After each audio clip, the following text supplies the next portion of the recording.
ये परिभाषा, ये बच्चों वाली बात क्यों आप समझा रहे हो, सिखा रहे हो, इससे शुरुआत कर रहे हो? सरकारें किस लिए होती हैं? एक व्यवस्था बनाने के लिए। समाज जिसमें हम जीते हैं वो एक व्यवस्थित तरीके से चले। रोजी रोटी तो आप भी कमाते हैं, मैं भी कमाता हूं। अपने बच्चों को हम शिक्षा देते हैं, तालीम देते हैं, तो स्कूल का प्रबंधन करना होगा। हारी बीमारी में अस्पताल ले जाना पड़ेगा, घर में तो इलाज नहीं हो सकता है। साफ हवा, साफ पानी, अच्छी सड़कें, एक आधारभूत ढांचा, ये आपको मुझको मुहैया हो, ऐसी व्यवस्था बने, इसीलिए सरकारें होती है ना। बाकी तो हम अपनी जिंदगी चलाते ही हैं, बाकी तो हम आत्मनिर्भर हैं ही। पर व्यवस्था अगर चरमराने लगे तो आम आदमी क्या करे? त्राहिमाम करे, चित्कार करे, चीख पुकार करे, बेबस बैठ जाए घर में, या एड़ियां रगड़े। ये आज की तस्वीर है भारत की, न्यू इंडिया की, विश्व गुरु बनने की कगार पर खड़े भारत की। कोरोना के ताजा मामले 2,59,170 कल के मुकाबले कम हुए हैं। कल 2,73,000 नए मामले आए थे, लेकिन जो मौत का आंकड़ा है वो ऑल टाइम रिकॉर्ड हाई पर है। 1,761 मौतें हुई हैं। ये मैं एक पूरे देश की तस्वीर आपके सामने रख रहा हूं। अलग अलग राज्यों की तस्वीरें भी बता दूं आपको। महाराष्ट्र में 58,924 मामले, 351 मौत। उत्तर प्रदेश 28,211 मामले, 167 मौतें। दिल्ली 23,686 मामले, 240 लोगों ने दम तोड़ दिया। छत्तीसगढ़ 13,834, मध्य प्रदेश 12,897, गुजरात 11,403, राजस्थान 11,967। हर जगह की एक जैसी कहानी। लोग मारे मारे फिर रहे हैं एक अदद बेड के लिए। बेड मिलता है, ऑक्सीजन की कमी सामने पेश आ जाती है। बेड मिल रहा है, लेकिन दरकार है, जरूरत है एक वेंटिलेटर की भी, तो वेंटिलेटर नहीं मिलता है। जो अस्पताल नहीं जा रहे हैं, घर में ही होम आइसोलेट हो रहे हैं, उनको दवाइयां नहीं मिल पा रही। रेमडेसिविर की कालाबाजारी चरम पर है। 899 रुपए का टीका 14,000, 15,000 से लेकर 40,000, 50,000 तक में बेचा जा रहा है धड़ल्ले से। जबकि हमारी व्यवस्था, हमारी सरकारें कह रही हैं कि नहीं, ऑक्सीजन की अब आपूर्ति हो जाएगी। रेलवे को भी लगा दिया गया है। आज आपने तस्वीरें देखी होंगी दिन में कि दिल्ली पुलिस ने कमाल का काम किया, और कमाल का काम किया है। 235 लोगों की जान बची, क्योंकि एक ऑक्सीजन ट्रक को रास्ता दिलाने में अच्छा काम किया। पर यह अपने आप में नायाब चीज क्यों है? इसीलिए तो व्यवस्था होती है कि ऑक्सीजन की कमी है, ट्रक आ रहा है सप्लाई करने के लिए, तो उसके लिए रास्ता बनना चाहिए। ये तो बहुत पहले बन जाना चाहिए था, हमारे प्रोटोकॉल होने चाहिए, लेकिन उसके लिए भी हम ताली बजाते हैं। दिल्ली में मुख्यमंत्री अरविंद केजरीवाल, वो चारों तस्वीरें फिर से दिखाइए, वो खुद मान रहे हैं कि गंभीर ऑक्सीजन संकट है।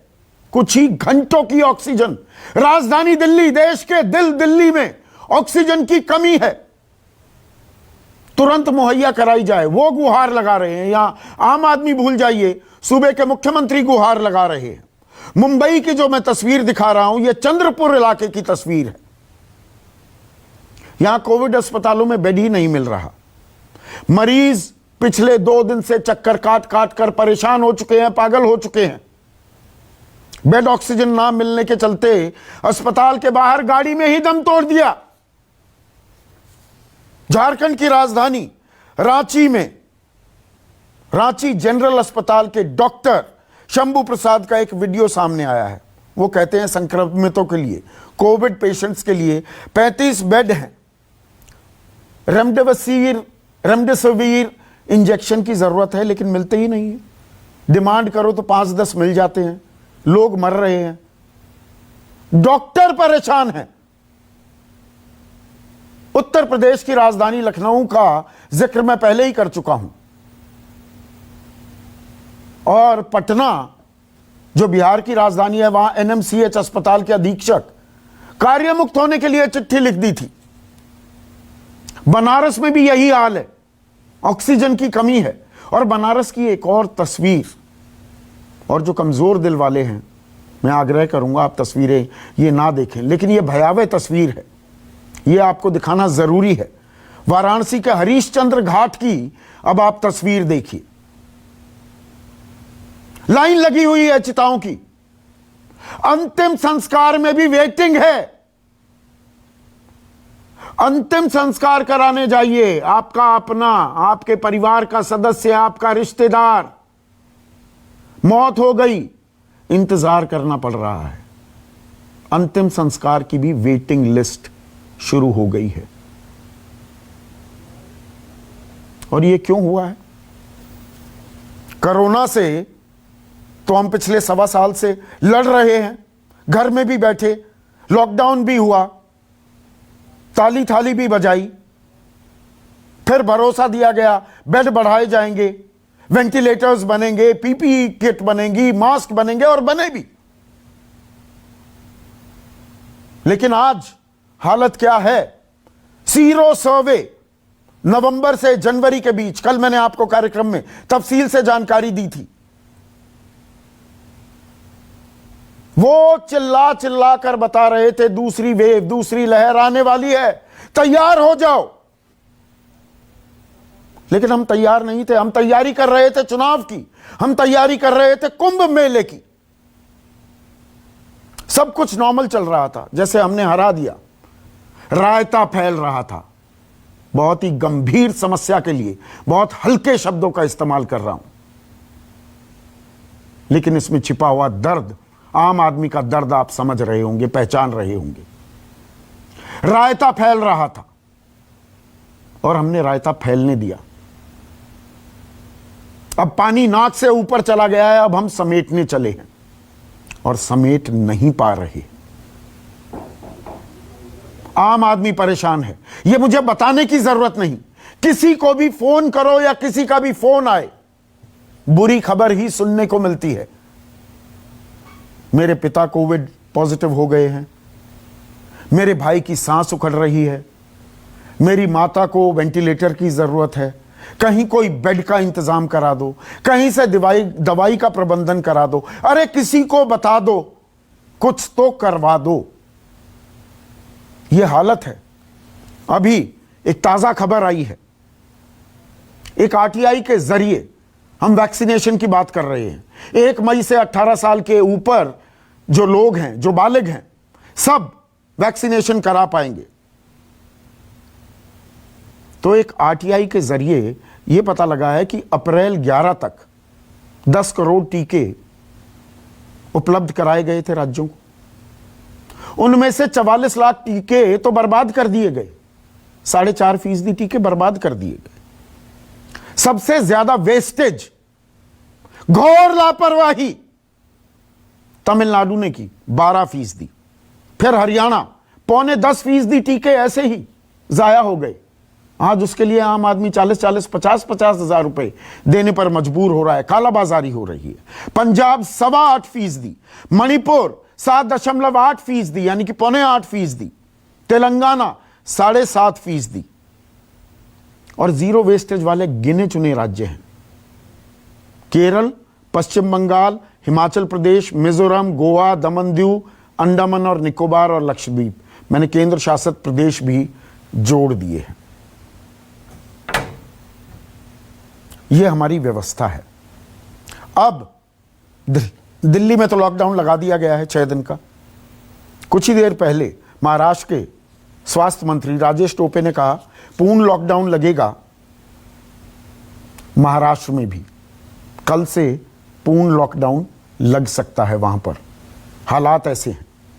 उत्तर प्रदेश में इलाहाबाद हाई कोर्ट 5 शहरों में संपूर्ण लॉकडाउन की बात करती है तो सुप्रीम कोर्ट जाने के लिए तैयारी करने लगती है। उत्तर प्रदेश सरकार नहीं, संपूर्ण लॉकडाउन नहीं लग सकता है, हम सख्ती तो करेंगे। तो अलग अलग राज्य अलग अलग स्ट्रैटेजी पे काम कर रहे हैं। यह राष्ट्रीय आपदा नहीं तो क्या है? एक कंट्रोलिंग अथॉरिटी क्या नहीं होनी चाहिए? आम आदमी अगर यह कहे कि मेरे घर में दिक्कत आती है तो मैं एक नंबर पर फोन करूं। आजकल तो आधार कार्ड का जमाना है, सब कुछ डिजिटल हो रहा है, सारा डेटा बैंक सरकारों के पास हमारा है, एक एक जानकारी है।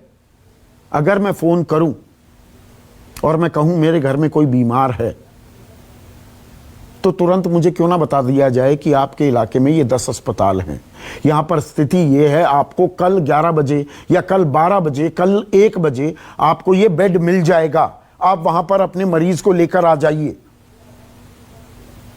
ये कुछ ज्यादा मांगा जा रहा है क्या? 1.25 साल में हम इतनी तैयारी नहीं कर पाए क्या? Are we asking for the moon? और यह तब है जबकि जो अनुच्छेद 21 है, article 21 of the constitution of India, जो हमें right to life and liberty देता है, जिंदगी जीने का हक, अधिकार, बेतकल्लुफी से, मूल अधिकार है, ये मेरी फंडामेंटल राइट है। और इसमें पी उन्नी Krishnan versus state of Andhra Pradesh, supreme court का जजमेंट है डॉक्टर्स असिस्टेंस, यानी कि अस्पताल में जाऊं, बेड मिले, डॉक्टर मेरा उपचार करे, यह मेरी फंडामेंटल राइट है। तो इसके लिए त्राहिमाम, इसके लिए हाथ जोड़ने की नौबत क्यों आ रही है? और उसके बावजूद भी नहीं मिल पा रही है मुझे सुविधाएं। ऐसे में आज का सबसे बड़ा सवाल, पहले रायता फैलाओ अब समेटो, जबकि यह आलम है अब। और यह राष्ट्रीय आपदा नहीं तो क्या है?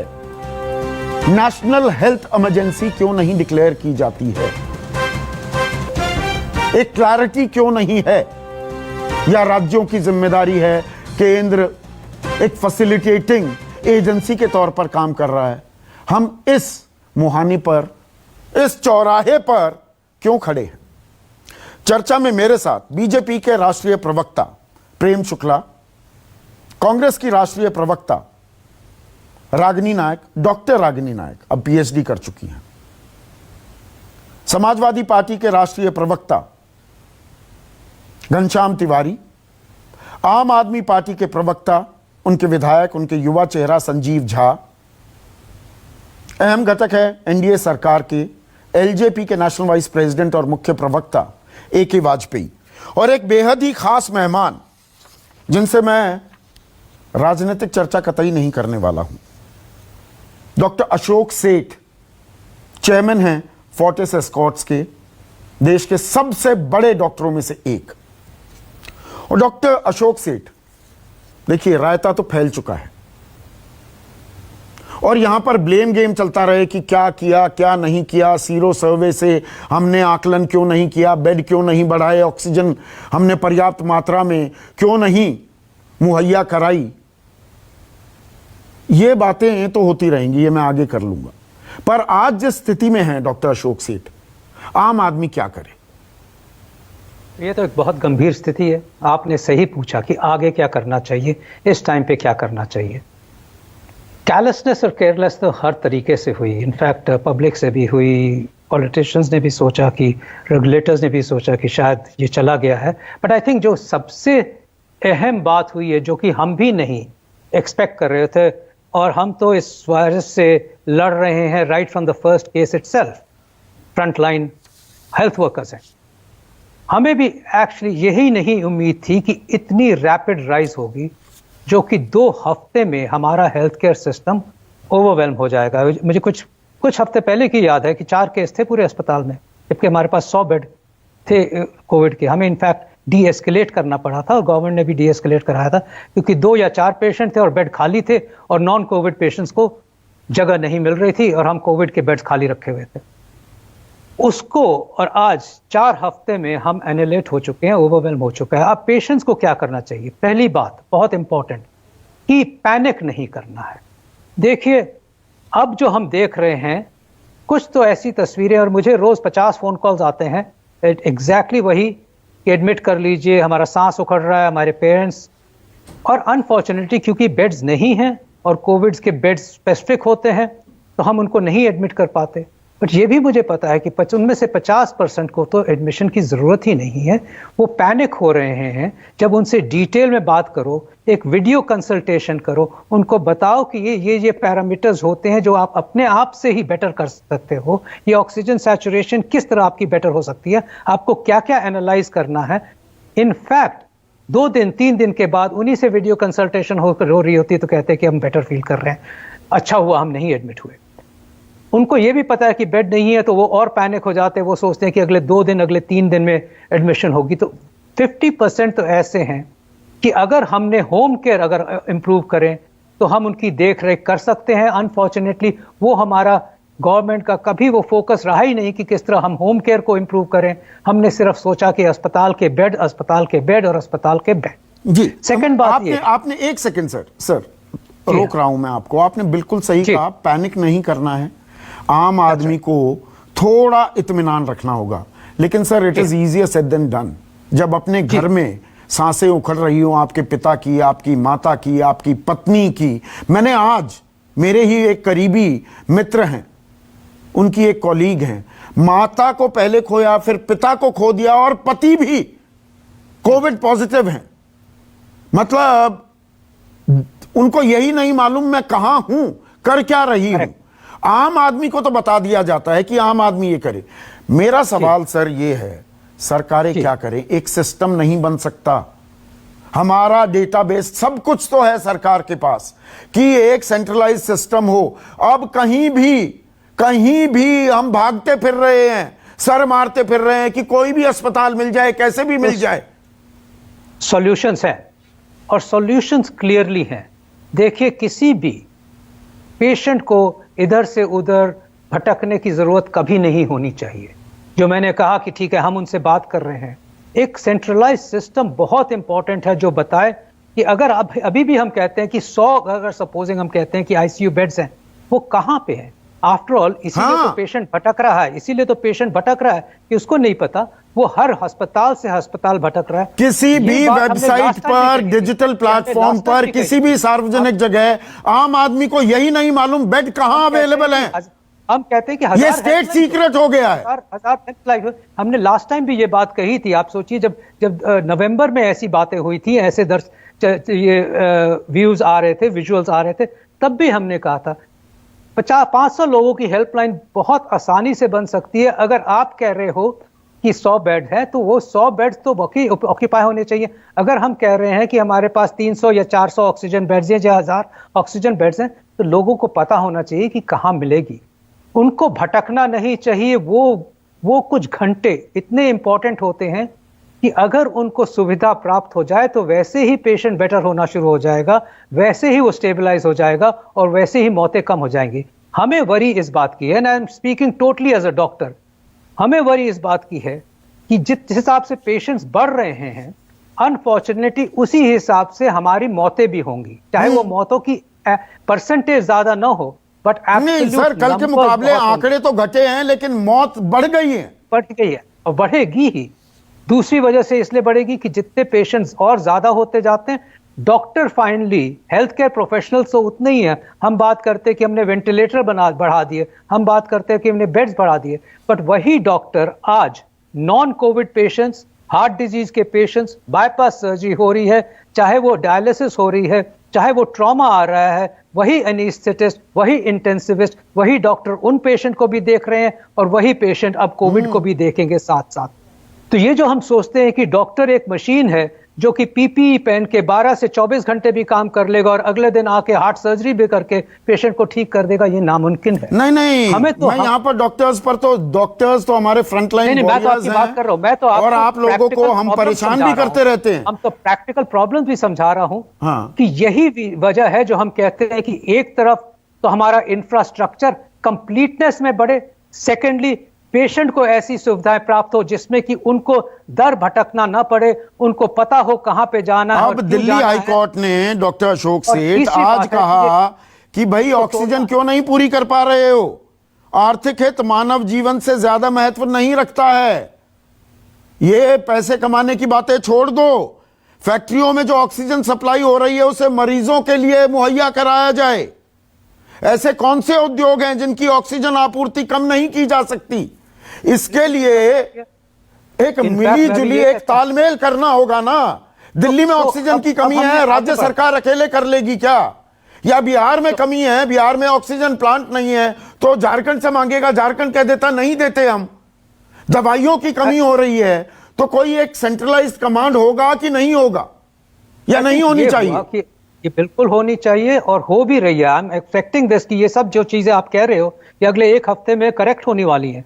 आई थिंक जो हुआ है कि जितने नंबर्स बढ़े हैं उसका किसी को एक्सपेक्टेशन था नहीं, डॉक्टरों को भी एक्सपेक्टेशन नहीं था और क्लियरली एडवाइजर्स को भी एक्सपेक्टेशन नहीं था कि इस दौर से नंबर बढ़ेंगे, कि हमें 2 हफ्ते में सिस्टर हमारा ओवरवेल्म होकर एनिलेट हो जाएगा। इसीलिए हम कहते हैं कि जो हम लॉकडाउन की बात करते हैं वो एक रीजनल लॉकडाउन, सिटी लॉकडाउन की बड़ी इंपॉर्टेंट अहम बात है कि ये अब रोकना ही है, हमें ट्रांसमिशन को रोकना है। एक तरफ तो हमें उसमें भी क्लैरिटी होनी चाहिए ना। उत्तर प्रदेश कहती है सख्ती से काम चल जाएगा सरकार, महाराष्ट्र कहता है कल से लगाएंगे, दिल्ली ने लगा दिया है। अब वही तो मजदूरों के पलायन की समस्या भी सामने आने वाली है, अभी तो मरीजों की समस्या है, अब पलायन की भी आएगी। डॉक्टर अशोक सेठ, लाइव्स और लाइवलीहुड पे हमें ध्यान रखना है, बट जो हम लॉकडाउन कह रहे हैं वो पुराना वाला लॉकडाउन नहीं है। लॉकडाउन अब यह है कि हमें इंप्लीमेंटेशन ऑफ पॉलिसीज का स्ट्रिक्टनेस करना बहुत जरूरी है। ठीक है सर, बहुत बहुत शुक्रिया, आपने वक्त निकाला, एक्सपर्ट की राय दी।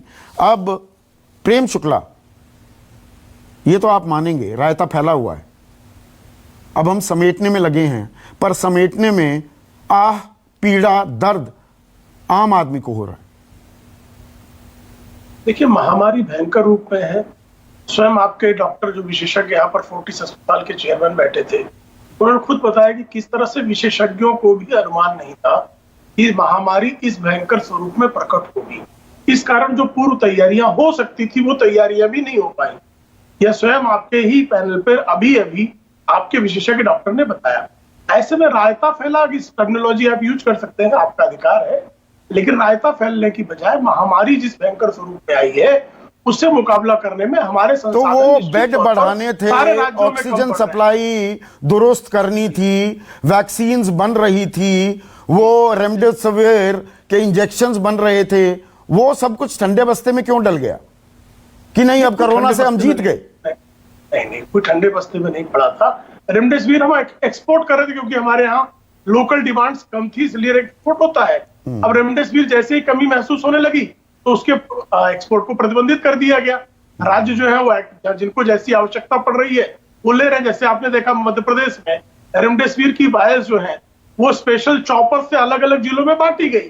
तो अलग अलग जिस तरह से प्रयास भी राज्य जहां जितना उनसे संभव हो पा रहा है वो प्रयास कर रहे हैं। इसी तरह से वैक्सीन के संदर्भ में हमको रॉ मटेरियल कम पड़ा तो मिनिस्ट्री ऑफ एक्सटर्नल अफेयर्स ने जो रॉ मटेरियल सप्लाई करने वाले की बात बता रहे हो उनके साथ संयोजन किया।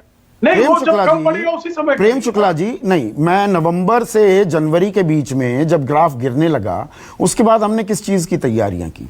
हमने तैयारियां की चुनावों की, हमने तैयारियां की कुंभ मेले की। अभी तक 6 चरण का प्रचार हो चुका है, आज 6वें चरण का प्रचार खत्म हुआ। तो कल सारे राजनीतिक दलों को ये सद्बुद्धि आई कि अब 500 आदमियों की ही हम सभाएं करेंगे, रैली नहीं करेंगे, वरना धकाधक रैलियां हो रही थी, हजारों लाखों का हुजूम आ रहा था कि नहीं आ रहा था? अब देखिए, रैलियां निर्वाचन आयोग ने यदि चुनाव घोषित किया है और जिन इलाकों में चुनाव घोषित हुआ, देखिए महाराष्ट्र में तो कोई चुनाव नहीं है, 60,000 केसेस आ रही हैं, यहाँ कुंभ भी नहीं है, 60,000 केसेस आ रही हैं, उसकी 1/10, 1/12, 1/15 केसेस है चुनावी राज्यों में। हाँ, ये सही है कि निर्वाचन आयोग को यदि विशेषज्ञों से पहले परामर्श लेकर चुनाव के संदर्भ में अगर कोई संवैधानिक मार्ग किया गया होता, पहले से ही जो है रैलियों को जो है उसकी सीमाएं तय की गई होती, तो ये चीजें भीड़ से बचाया जा सकता। जैसे नैतिक जिम्मेदारी राजनीतिक दलों की बिल्कुल नहीं है, राजनीतिक दलों की कोई नैतिक जिम्मेदारी नहीं। और प्रेम बाबू, मैं आपको एक बात बता दूं, आपके पास भी ये जानकारी होगी, मैं दे रहा हूं आपको पूरा वक्त दूंगा, सुन तो लीजिए। प्रक्रिया में करो तो सारे राजनीतिक दल शामिल आ जाते। हाँ, एक मिनट सुन तो निर्वाचन की प्रक्रिया में देखिए, जो पश्चिम बंगाल में जितने रिपोर्टर्स गए ना, मीडिया वाले, मेरे सहयोगी जो गए अलग अलग चैनल से, जो लोग आ रहे हैं ना, मैं लाइन से नाम गिनवा सकता हूं। संक्रमण इतना तेजी से फैला है प्रेम शुक्ला जी, अभी वहां पूरी तस्वीर आई नहीं है सामने। जितने रिपोर्टर्स गए उनमें से आधे यहां पर अब दिल्ली में आकर या तो अस्पताल में है या होम आइसोलेशन में है, कोरोना पॉजिटिव हो गए हैं। अभी वहां की तस्वीर भी पूरी आनी बाकी है। मेरा सवाल यही है कि हम और चीजों में मशगूल हो गए, कोरोना को भूल गए क्या? नहीं, बिल्कुल। देखिए, अभी आपके सामने फोर्टिस अस्पताल के चेयरमैन ने कहा कि जब नवंबर दिसंबर में मामले घट गए तो फोर्टिस में जहां 100 बेड की व्यवस्था थी, वहां 4 का भी जब ऑक्यूपेंसी कोरोना पेशेंट की नहीं रह गई तो उन्होंने अपने जो है बेड्स को नॉन कोरोना में कन्वर्ट कर दिया। अब जब अचानक लहर 1 महीने में बहुत भयंकर तरीके से आ गई, तो वो जो बेड्स बढ़ा रहे हैं, तो ना उतने बेड्स की संख्या लगातार बढ़ पा रही है, ना फ्रंटलाइन वर्कर्स अचानक आ जाएंगे, ना डॉक्टरों की संख्या बढ़ जाएगी।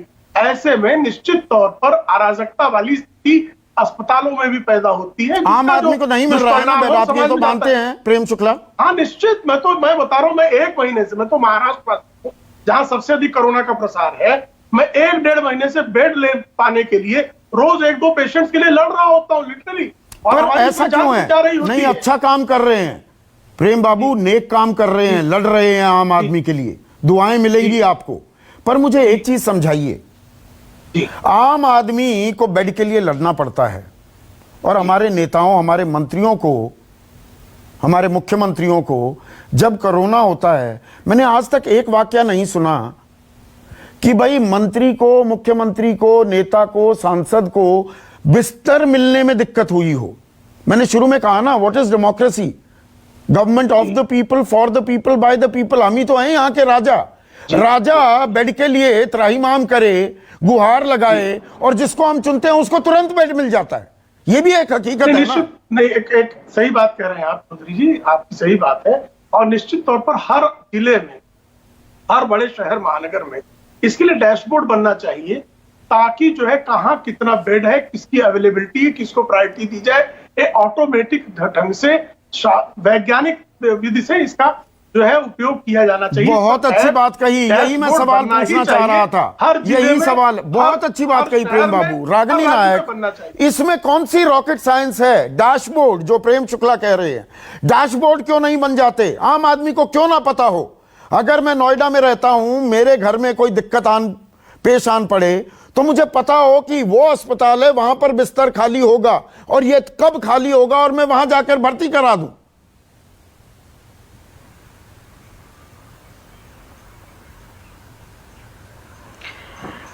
संदीप जी, आप एक जो नोडल इंफॉर्मेशन एजेंसी की बात कर रहे हैं, एक सेंट्रलाइज्ड इंफॉर्मेशन प्रोवाइड करने की बात कर रहे हैं, ये बहुत ही उम्दा सुझाव है। लेकिन इसके साथ साथ संज्ञान में यह भी लेना पड़ेगा कि देश में पिछले 1 साल से कोरोना से लड़ने की नीति निर्धारण का अधिकार किसके पास है?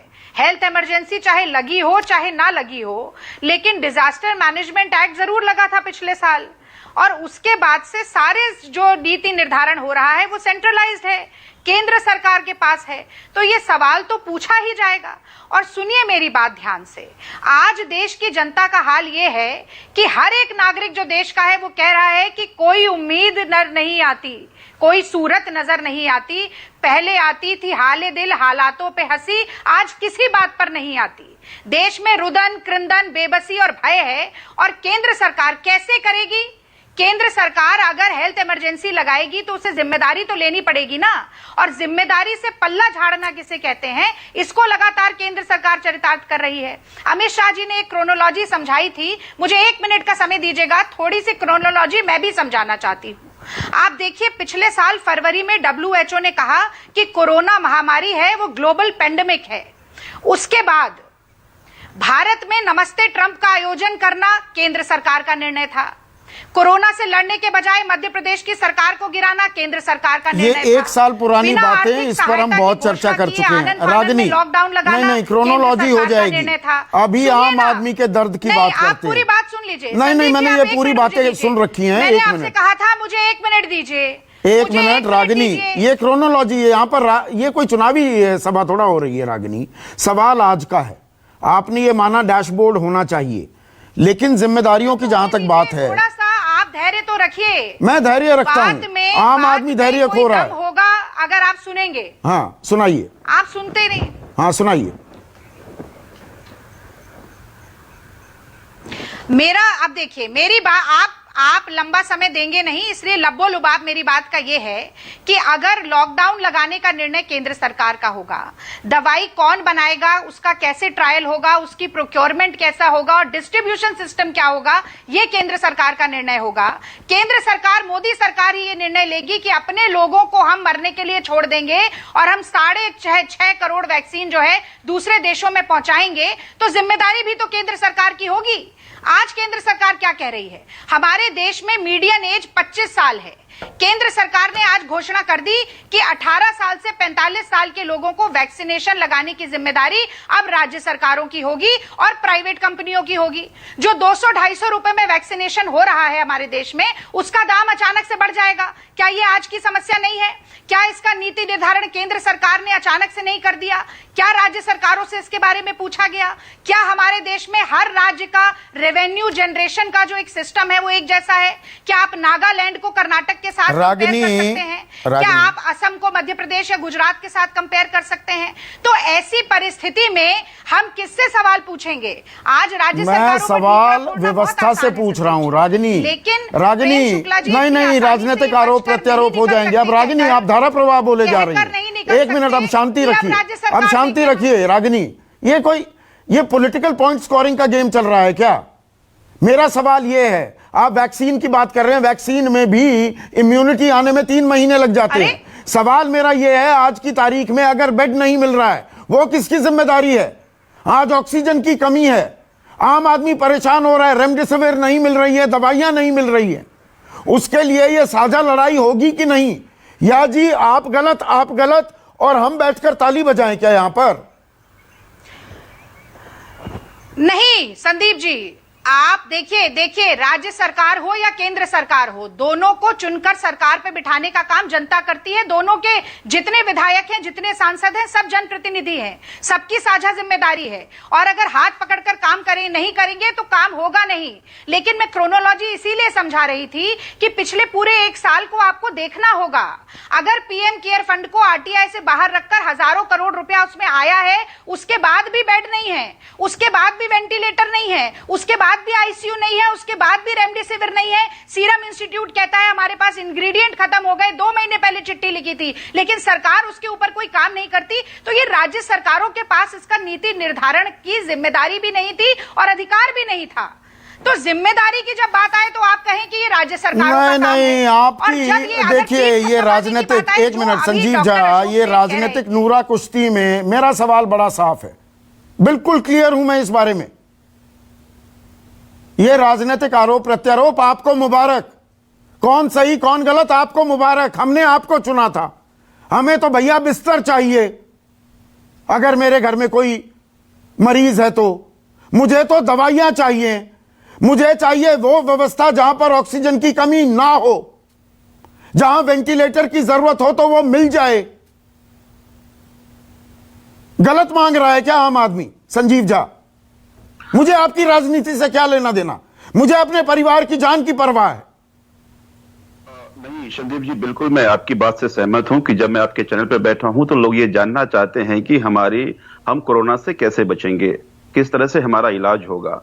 मुझे लगता है कि कोई भी आरोप प्रत्यारोप सुनने के लिए तैयार नहीं, क्योंकि पैंडेमिक का समय है, लोगों के मन में डर है। अब मैं इस बात पर डिबेट करूं क्या? अभी मनीष सिसोदिया का मैं ट्वीट चला रहा हूं जी, दिल्ली में 8 से 12 घंटे की ऑक्सीजन बची है।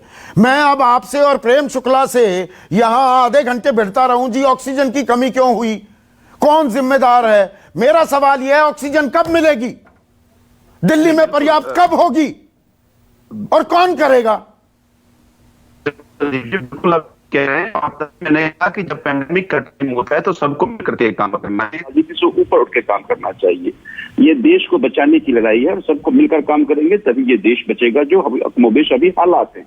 देखिए, लेकिन एक चीज और हमको लोगों को समझना पड़ेगा कि ये चौथा वेव है और पिछले 3 वेव की एनालिसिस करें, अगर दिल्ली की ही बात करें तो संक्रमण का दर 7 से 8% था। 7-8 हजार सबसे ज्यादा पेशेंट हुए थे दिल्ली, लेकिन चौथे वेव में संक्रमण का दर 30%, 32% पहुंच चुका है।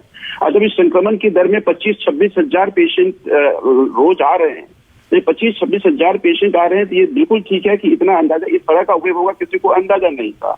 हाँ, लेकिन चूंकि 5 साल दिल्ली में हेल्थ पे हमने काम किया, हमने भाई अंदाजा इसलिए नहीं था ना, आपकी प्रायोरिटी नहीं थी संजीव झा, अंदाजा इसलिए नहीं था।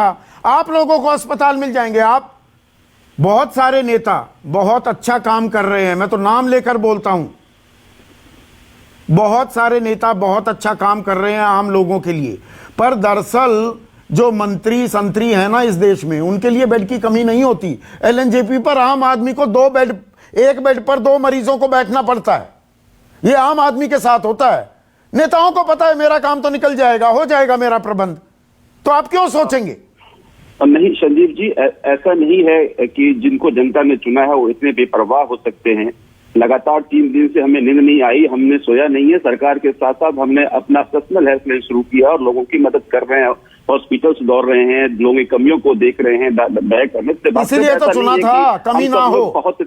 बहुत बेपरवाह है होता है, ऐसा नहीं है। पर मैं दूसरी बात आपको कह रहा हूँ। देखिए, मैं जो कहना चाह रहा था कि आज दिल्ली के सीएम लगातार 2 टाइम अपने अधिकारियों से मिलकर बैठ करते हैं, रोज योजना बनाते हैं कैसे इसको बेहतर तरह से प्रबंधन किया जाए। और यही कारण है कि हमने दिल्ली में, आपने कहा कि कोई एक ऐसी जानकारी पोर्टल जरूर होना चाहिए ताकि लोगों को जानकारी मिले। हमने दिल्ली कोरोना ऐप के नाम से पोर्टल बनाया जिसमें सभी हॉस्पिटल्स में बेड की संख्या की जानकारी दी और फिर उसके साथ एक हेल्पलाइन को ऐड कर दिया। फिर हमने वहां पे सीएम रिप्रेजेंटेटिव, वो भी अपने आप में एक तमाशा है, गड़बड़ झाला है। वो आरोग्य सेतु ऐप भी बनी थी कि वहां जाकर टेस्ट करा लो, वहां पर ये सब कुछ मिल जाएगा। कुछ नहीं मिलता है। ये दिखाने के हैं, ये हाथी के दांत खाने के और दिखाने के और का खेल है। घनश्याम तिवारी, मैं 1 सेकंड, घनश्याम तिवारी, ये मैं गलत जानकारी दे रहा हूं क्या? देखिए संदीप जी, मुझे लगता है कि 414 दिन इस पैंडेमिक के हो चुके हैं और ऐसे में अलग अलग राज्यों ने जो प्रयास किए उसमें कई सारे प्रयास कारगर रहे। जो दिल्ली की ऐप है उसके साथ जो हेल्पलाइन है, जैसे ही किसी को कोविड पॉजिटिव होता है, जो कॉल्स आते हैं डॉक्टर से, वो एक अच्छा सिस्टम है। उसको राष्ट्रव्यापी किया जाता है। इतना आंकड़ा है आपके पास। अगर आप पिछले 10 दिन के आंकड़े ही देखें तो कोविड के जो एक्टिव केसेस है वो डबल हो गए हैं और उससे पहले 1 महीने के देखिए जो संक्रमण की दर है, R नंबर जिसे कहा जाता है, वो लगातार बढ़ रही थी। तो आपने सही दिखाया कि सरकार के पास जो भी संसाधन थे, इंस्टीट्यूशन थे, उनको पता था कि दर बढ़ रही है। जो म्यूटेंट की बात की जा रही है, आज अखबारों में खबर है कि अक्टूबर में हमें उस तरह के म्यूटेंट की खबर थी, लेकिन उसके ऊपर आगे अध्ययन नहीं हुआ। सीरो सोबे साहब बता रहे थे। बिल्कुल। तो मैं ये पूछ रहा हूं कि ये सोया कौन हुआ था? चलिए, जो भी सोया हुआ था, अगर आज भी वो जगने को तैयार है तो मैं कहना चाहता हूं उसे ये करना चाहिए। इस देश में जैसे नीट पीजी का एग्जाम अभी पोस्टपोन हुआ, लगभग 1.5 लाख डॉक्टर्स थे जो एग्जाम लिखते थे। यानी कि अगर हमारे पास इतने डॉक्टर्स हैं कि हम हर किसी मरीज को जो कोविड पॉजिटिव होता है उसके लिए एक रिमोट फोन पे उपलब्ध डॉक्टर की टीम दे सकते हैं, या 1 या 2 डॉक्टर दे सकते हैं जो उसे सलाह दे सके। जो शुरू में जो डॉक्टर एक्सपर्ट आए थे वो इस बारे में कह रहे थे कि हर किसी को तुरंत ऑक्सीजन की जरूरत नहीं। जब आपदा आ जाती है, जब रायता फैल जाता है घनश्याम तिवारी, तो ये सारी फ्यूचर टेंस में बातें क्यों होती हैं कि ऑक्सीजन अब ऑक्सीजन हम रैंप अप कर देंगे, रेलवे को भी इस्तेमाल किया जा रहा है। अब कैंट के जितने भी आर्मी में कैंट जो होते हैं इलाका, वहां के अस्पतालों को भी खोल दिया गया है। देखिए संदीप जी, जब अगर आप गाड़ी चलाते हुए सो जाएंगे तो एक्सीडेंट तो लाजमी है, उसके बाद ही करेंगे ना। ये सरकार गाड़ी चलाते हुए सो गई, बताइए। सरकार नहीं, सरकारें नहीं। देखिए, 1.5 महीने से बंगाल में जो चुनाव का खेल चल रहा है, सभी पार्टियों ने कहा कि 8 फेज में चुनाव नहीं होने चाहिए। कोई लॉजिक है क्या? आज भी सिर्फ एक ही पार्टी वहां पे रैली करना चाहती है। क्या लॉजिक है कि देश के प्रधानमंत्री और गृह मंत्री और जेपी नड्डा और हर्षवर्धन उसको ट्वीट करते हैं, योगी आदित्यनाथ चले जाते हैं? क्या इनकी कोई जिम्मेदारी नहीं है क्या? हर रोज अखबारों के फ्रंट पेज पे जलती हुई चिताओं की तस्वीर है। क्या इनका ईमान नहीं है जो डोल सके? कि आज काशी से तस्वीर है, एक मां अपने मरे हुए बेटे को ई रिक्शा में लेकर घूम रही है। इनका ईमान नहीं है जो डोल सके। मैं मानता हूं कि इन लोगों ने चुनाव के बहाने पूरे देश का सत्यानाश कर दिया और यह बात राजनीतिक रूप से, जनता के रूप से कहनी चाहिए, लेकिन यह बात हमें इस चीज से अडिग नहीं करें कि हमको अच्छे सुझाव दे सके। आज भी अगर इस सरकार से कोई अच्छे सुझाव मांगेगा तो मुझे लगता है कि कोई विपक्षी पार्टी है, चाहे वो कांग्रेस पार्टी है, समाजवादी पार्टी है या साथ की पार्टी, आम आदमी पार्टी है या साथ की पार्टी है जैसे एलजेपी है, ये लोग सुझाव देंगे। मैं चैलेंज करता हूं यहां पर एलजेपी के प्रवक्ता बोले कि ये सरकार का हिस्सा है, इसे कोई सुझाव मांगे गए, या चिराग पासवान बोले कोई सुझाव मांगे गए। फिर वही राजनीतिक आरोप प्रत्यारोप में मेरी कतई दिलचस्पी नहीं है। लेकिन जो एके वाजपेयी, एक सेकंड, एके वाजपेयी, सवाल मेरा ये है, और आप भी उस दिन चर्चा में थे जब मैंने एक ये जानकारी जो हर देशवासी को होनी चाहिए कि राइट टू लाइफ, अनुच्छेद 21 में जिंदगी जीने का जो मुझे मूल अधिकार दिया गया है, फंडामेंटल राइट, उसमें डॉक्टर्स असिस्टेंस भी शामिल है। आज जो स्थिति है, क्या ये नेशनल हेल्थ इमरजेंसी वाले हालात नहीं हैं? मैं सहमत हूं मैं आपकी बात से पूरी तरीके से सहमत हूं कि हालात बिल्कुल हाथ से बाहर निकल चुके हैं, लेकिन मुझे यह भी साथ में कहना पड़ेगा कि इसके लिए पूरी तरीके से आप केंद्र सरकार को जिम्मेवार ठहराने की कोशिश न की जाए। देखिए 2020 में जब आया था कोरोना पहली बार मार्च में, तो मोदी जी ने पूरी मुस्तैदी से कमांड अपने हाथ में ली थी और राज्यों में, पूरे देश में लॉकडाउन लगाया था। उसके बाद क्या क्या नहीं कहा गया, और जबकि हकीकत में 2020 से लेके और दिसंबर जनवरी तक बाकायदा कंट्रोल में रहा कोरोना। आज कोरोना से लड़ने की कमान किसके हाथ में है? एक बात, आज राज्यों के हाथ में है कमान। आज राज्यों के हाथ में हो गए। एक सेकंड, आज राज्य डिस्ट्रीब्यूशन करेगा ऑक्सीजन की, आज राज्य रेमडेसिविर की डिस्ट्रीब्यूशन करेगा, आज राज्य लॉकडाउन लगाएगा, आज राज्य ये तय करेगा कि उसको कितने हॉस्पिटल में है, उसको ऐप बनाना है कि नहीं बनाना। तो ये स्टेट हेल्थ इमरजेंसी है, नेशनल हेल्थ इमरजेंसी नहीं है। नेशनल होने के बावजूद भी कंट्रोल अपने अपने राज्य का अपने मुख्यमंत्री के पास है। और ये मुख्यमंत्रियों की मीटिंग में, जब प्रधानमंत्री ने मीटिंग की इस बार, जब ये सेकेंड वेव आई है, उसमें भी यही तय किया गया। देखिए जो केंद्र कर सकता है केंद्र कर रहा है। ऑक्सीजन की कमी ना पड़े उसके लिए पीएम ने मीटिंग बुलाई, डॉक्टरों की मीटिंग बुलाई, फार्मास्यूटिकल कंपनियों की मीटिंग बुलाई, उसके प्राइसेस ज्यादा थे वो सब डाउन करवाए। कमी क्यों हुई? कमी क्यों हुई? एक वाजपेयी माफी नहीं, कमी बताइए। अभी आपके पैनल में डॉक्टर अशोक सेठ थे, उनसे ज्यादा एक्सपर्ट तो कोई नहीं है। उन्होंने साफ बताया कि इस तरह की उम्मीद ना एक्सपर्ट्स को थी ना एडवाइजर्स को थी कि इस तरह के हालात बनेंगे। तो जब उनकी एक्सपर्ट्स की ओपिनियन है, देखिए पॉलिटिकल आदमी किसके बेस पे एक्ट करेगा? एक्सपर्ट्स के बेस पे, एडवाइजर के बेस पे, या जो स्पेशलाइज्ड है इस फील्ड के उसके बेस पे करेगा। अगर उनको ये उम्मीद नहीं थी तो अब सरकार को कैसे उम्मीद हो जाएगी? ठीक है, आखिरी सवाल प्रेम शुक्ला, देखिए जी, राइट टू लाइफ एक फंडामेंटल राइट है ना। मुझे जिंदगी जीने का हक मेरे संविधान ने दिया है, और उस हक में डॉक्टर्स असिस्टेंस, यानी कि अस्पताल में मैं जाऊं, मुझे बेड मिले, डॉक्टर मेरा उपचार करे, ये फंडामेंटल राइट मेरी बहाल होगी, कब होगी? आखिरी सवाल। देखिए ये सिर्फ फंडामेंटल राइट, ये मानव का स्वाभाविक जो अधिकार है, और हमारे यहाँ का जो वाङ्मय है, जो हमारा 5000 वर्षों का लिखित वाङ्मय, उस वाङ्मय में भी किसी के भी प्राणों की रक्षा करना ये हमारा सबसे पहला दायित्व होना चाहिए, एक व्यक्ति के रूप में, एक समाज के रूप में, एक राज्य के रूप में, एक राष्ट्र के रूप में। और हम सबको जो है इस विषय पर समन्वित रूप से कार्य करने की आवश्यकता है। एक दूसरे पर कीचड़ उछाल देने से, जो हमारी विपक्षी पार्टियां कीचड़ उछालने में उनको अत्यंत रस है, इसके अतिरिक्त आप जो है राज्यों से एक दूसरे से समन्वय कैसे बेहतर कर सकते हैं? केंद्र तो के राजनीति संसाधनों का छोड़कर, सदुपयोग राज्य कैसे? ठीक है प्रेम बाबू, I am running out of time. Ragini, राजनीति भूलकर पहले इस समस्या से लड़ लें, उसके बाद कर लेंगे आरोप प्रत्यारोप। 20 सेकंड में जवाब चाहूंगा।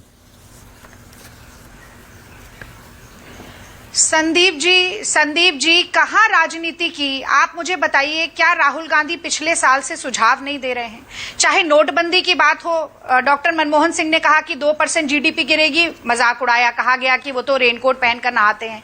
राहुल जी ने कहा कि आप आर्थिक सहायता दीजिए वरना आजादी के बाद सबसे बड़ा पलायन होगा, सुझाव नहीं माना गया। राहुल गांधी जी ने कहा कि विदेशी वैक्सीन को देश में लेकर आइए, कहा गया फार्मा कंपनी की लॉबिंग कर रहे हैं। अब कौन कर रहा है फार्मा कंपनी की दलाली, मुझे बताइए। जब प्राइस भी फिक्स नहीं किया केंद्र सरकार ने, राज्यों के ऊपर छोड़ दिया कि वो नेगोशिएट करे। तो विपक्ष की भूमिका है सुझाव देने की। तो हमारी उम्मीद यही है, और उम्मीद नहीं, आप हमारे प्रतिनिधि हैं, जनता जनार्दन हम हैं, तो लोकतंत्र के भगवान की बात तो सुनिए हमारे प्रतिनिधियों। आपका तो इलाज हो जाता है, आम आदमी भागा भागा दौड़ा दौड़ा परेशान हुआ घूम रहा है, उसकी सुनिए। नमस्कार। सबसे बड़ा सवाल presented by Patanjali biscuit, associate sponsor Amul, the taste of India. Servocon, India's #1 servo voltage stabilizer, रखे सब कंट्रोल में। India's largest online pharmacy. Asian Paints Tractor Spark Economy Emulsion budget में लगे। वो क्या है जो जीवन के सफर में हमें काम आता है? वो जो हम समझते हैं या वो जो हम जानते हैं? But what ultimately matters is जो हम करते हैं। Since 28 years, Flamingo और हम, an aid for a new life.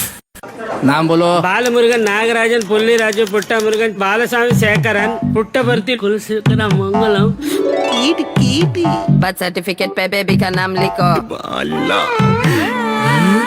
इतना स्मूथ। सेलो बटरफ्लो, इतना स्मूथ, लिखे सनसनन साए साए। जुबान के लिए उड़ चला गैरों की ज़मीं पर, खुशबू अपने पन की ढूंढता औरों की ज़मीं पर, मेरी माटी की ये जुबान, मेरी माटी की ये जुबान है मुझसे दूर मीलों दूर, पर ये दिल है कि चख रहा है उन्हीं अल्फाज़ों का नूर नूर और नूर। दूर कितना भी जा, इस जुबान से दूर ना जा पाओगे। विमल, बोलो जुबान केसरी। मोड़े, ये दाग देखकर लोग क्या कहेंगे? Don't be a dirty boy. चलो हाथ धो लो। अयो सत्यानाश। ऐसा अब यहाँ कोई नहीं बोलता, क्योंकि ये वॉल्स रहे साफ और safe with Nerolac beauty gold washable. ये है सचिन कुकरेजा। इन्हें टोस को टच करना मुश्किल लगता है, पर अब स्टॉक्स पे investing in stocks easy. Stocks